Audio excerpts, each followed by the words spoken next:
ओडिशा की तरफ ट्रक चलाने वाले ड्राइवरों में एक बात अक्सर कही जाती है, रात और कच्चा रास्ता दोनों भरोसे के नहीं होते। परमवीर को ये बात हमेशा मजाक लगती थी। 15 साल से वो ट्रक चलाते आ रहा था। कटक से राउरकेला, झारसुगुड़ा से बड़ापड़ा तक हर रास्ता उसने कई बार देखा था। उस रात भी कुछ अलग नहीं था।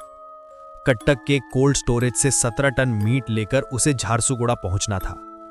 माल जल्दी चाहिए था, इसलिए वो हाईवे छोड़कर बीच का कच्चा रास्ता लेने चला। घना, पेड़ों से भरा और अक्सर पानी से कटा हुआ रास्ता। नॉर्मल कंडीशन में ये रास्ता 2 घंटे बचा देता था और उस रात उसे यही लालच ले बैठा। उसने कच्चा रास्ता लिया। सड़क पर मिट्टी थी, कहीं कहीं पानी भरा, पर इतनी दिक्कत नहीं कि रास्ता छोड़ा जाए। आसपास कोई आवाज नहीं, ना आदमी, ना जानवर, ना दूसरी गाड़ी। सिर्फ इंजन का धीमा सा गुर्राना और कांच पर गिरती फुहारों की टिक टिक। रात लगभग 10:30 बजे की थी। आसमान बादलों से भरा था। चांद कहीं दिख नहीं रहा था और पेड़ों की शाखें हवा में हल्की हल्की हिल रही थीं, थोड़ी अजीब तरीके से। परमवीर रेडियो सुन रहा था, पर सिग्नल बार बार टूट रहा था। उसे कोई शक नहीं हुआ। कच्चे रास्तों में यह आम बात थी। करीब 20 मिनट चलने के बाद सड़क कीचड़ से और फिसलन भरी होने लगी। हेडलाइट की रोशनी बस 10 मीटर तक ही जा रही थी। जंगल और करीब आने लगा था। तभी बिन किसी आवाज, बिन किसी चेतावनी, एक छोटा सा साया ट्रक के सामने आ गया। परमवीर को बस एक झलक दिखाई दी।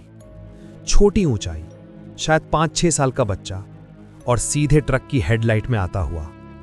उसके हाथ में अचानक से झटका आया। उसने पूरा ब्रेक दबा दिया।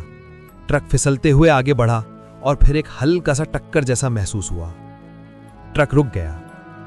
परमवीर की सांस थोड़ी देर तक अटकी रही। वो दरवाजा खोलकर नीचे उतरा। टॉर्च लेकर सामने कीचड़ में रोशनी घुमाई। जमीन पर कुछ नहीं था। कोई शरीर नहीं, कोई कदमों के निशान नहीं, न खून न कपड़ा, जैसे वहां कभी कोई आया ही नहीं। उसने कुछ गहरी सांसें ली, खुद को शांत करने की कोशिश की। शरीर का तापमान गिर रहा था, या शायद हवा अचानक बहुत ठंडी हो गई थी। शायद कुत्ता रहा होगा, उसने खुद से कहा, हालांकि वो जानता था कि उसने क्या देखा था। वापस ट्रक में बैठने के बाद उसने शीशा ठीक किया, सीट सीधी की, और जैसे ही रियर व्यू मिरर में नजर पड़ी, उसकी उंगलियां स्टीयरिंग से ढीली पड़ गई। ट्रक के ठीक पीछे वही बच्चा खड़ा था जो अभी अभी ट्रक के सामने आया था। इस बार साफ दिखाई दे रहा था। भीगी मिट्टी से सनी त्वचा, चेहरा थोड़ा ऊपर को उठा हुआ, और आंखें बिल्कुल सफेद, बिना पुतली के। परमवीर ने कोई चीख नहीं मारी, बस उसकी सांस रुक गई, जैसे शरीर को समझ ही ना आया हो कि प्रतिक्रिया क्या देनी है। उसने तेजी से मिरर नीचे कर दिया और ट्रक आगे बढ़ा दिया। कुछ मिनट बाद उसने खुद को संभाला। रास्ता सीधा था। उसे अब जंगल थोड़ा अलग दिख रहा था। बारिश कुछ कम थी। सामने एक पुरानी टूटी बाड़ दिखाई दी, लेकिन 5 मिनट बाद फिर वही टूटी बाड़। 10 मिनट बाद फिर वही, और फिर उसे वो पत्थर दिखाई दिया जिसके पास उसने कुछ देर पहले ट्रक रोका था। यह असंभव था। वो लगातार चल रहा था। गाड़ी में कोई दिक्कत नहीं थी, जीपीएस सिग्नल नहीं, पर उसके अनुभव से वो जानता था कि वो वापस घूमकर नहीं आया। उसकी कलाई ढीली पड़ने लगी।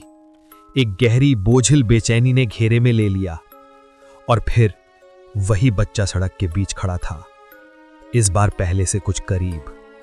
उसकी धड़कनों के शोर के बीच अचानक उसे दादी की एक बात याद आई। दादी कहती थीं, एक छलावा होता है, चकवा भूत। वो इंसान को चक्र में बांध देता है। जितनी कोशिश करो उतनी गहराई में फंसते जाते हो। वो आदमी के चारों तरफ घुमाव बना देता है। तब दादी ने एक बात और कही थी, इससे पीछा छूटता है चढ़ावे से। परमवीर ने तुरंत गाड़ी रोकी, बाहर उतरा। बारिश अब हल्की थी, पर हवा तेज थी।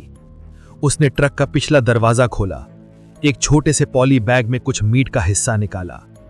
ठंडा, सख्त, सफेद धुंध छोड़ता हुआ वो सड़क किनारे गया और मीट को एक पत्थर पर रख दिया। कोई आवाज नहीं, बच्चे का कोई निशान नहीं। परमवीर ने दादी जैसा गेस्चर किया, दोनों हाथ जोड़कर हल्का सा सिर झुकाया, ना कोई मंत्र, ना कोई तेज आवाज। जब वो वापस ट्रक में बैठा, किसी उम्मीद के बिना उसने इंजन स्टार्ट किया। पहले गियर में गाड़ी बढ़ाई।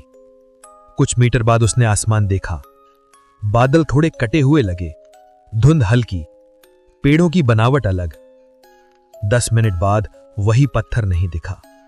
15 मिनट बाद कोई टूटी बाड़ नहीं, और 20 मिनट के बाद अचानक एक छोटा सा गांव दिखा। 2-3 घर, एक चाय की दुकान और दूर एक बिजली का खंभा टिमटिमाता हुआ। चकवा छूट चुका था। उसने गाड़ी वहीं रोक दी। 2 मिनट तक बस सीट पर बैठा रहा, जैसे शरीर अब अपने आप पर भरोसा करना सीख रहा हो। उस रात के बाद परमवीर ने कुछ आदतें बदल दी। वो कभी रात को मीट लेकर अकेले नहीं निकलता। तो ये थी चकवा भूत की कहानी।